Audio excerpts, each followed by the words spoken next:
प्रियतमन सप्रेम जय जीव आदि मुनीश्वर जोगेश्वर परम पूज्य सत्य सम्राट सदगुरुदेव सिमनी जी का वचनामृत से एक बूंद आत्मबल।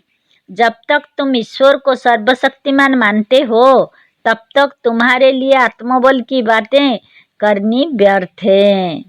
तब तक तुम्हारे में किसी भी सूरत से आत्मबल नहीं आ सकता।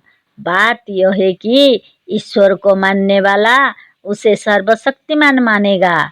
जब सर्वशक्तिमान ईश्वर में है, जब ईश्वर ही सारी शक्तियों वाला है, तो आत्मा में क्या है? देखो, आत्मा भावनामय है। अतः जब तुम सर्वशक्तिमान अपने को ना मानकर एक दूसरे को मानते हो और उसे ईश्वर नाम से पुकारते और मानते हो, तब तक तुम्हारी आत्मा सर्वशक्तिमान संपन्न होने पर भी तुम्हारी ही भावना के अनुसार निर्बल बनी रहेगी। ईश्वर या किसी दूसरे पर भरोसा करने वाला कभी स्वावलंबी नहीं कहला सकता। ईश्वर पर भरोसा करने वाला अपने को दीनहीन, पापी और नीच मानेगा, जो हर प्रकार की उन्नति में बाधक है। बहुत से धनी, मानी और साधु संत वास्तव में ईश्वर को नहीं मानते, किंतु जनता को ठगाने के लिए ऐसा ढंग दिखलाते हैं। दूसरों से ईश्वर पर भरोसा करने के लिए कहते हैं, पर उनके हृदय में ईश्वर के प्रति रत्ती भर विश्वास नहीं है।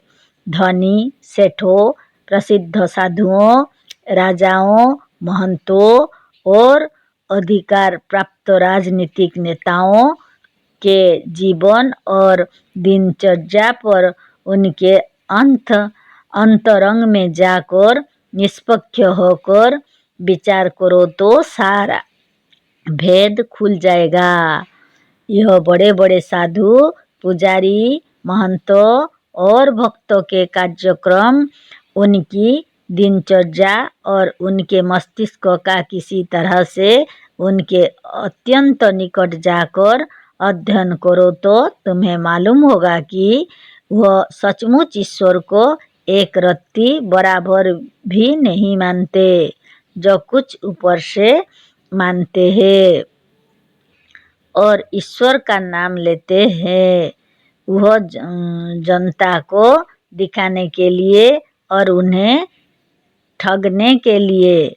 हम जब ईश्वर का खंडन करते हैं तो सबसे अधिक यही लोग हमारे ऊपर दांत पीसते हैं, क्योंकि जो ईश्वर है ही नहीं, उसे ना मानने से उसका क्या हानि है?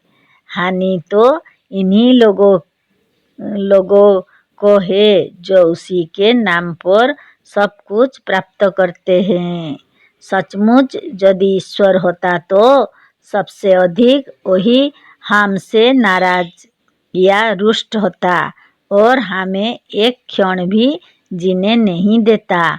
पर वास्तव में ईश्वर को ना मानने वाले मनुष्यों, देशों और जातियों की उन्नति हो रही है। देशों और जातियों की उन्नति हो रही है, अवनति नहीं। जय जीव।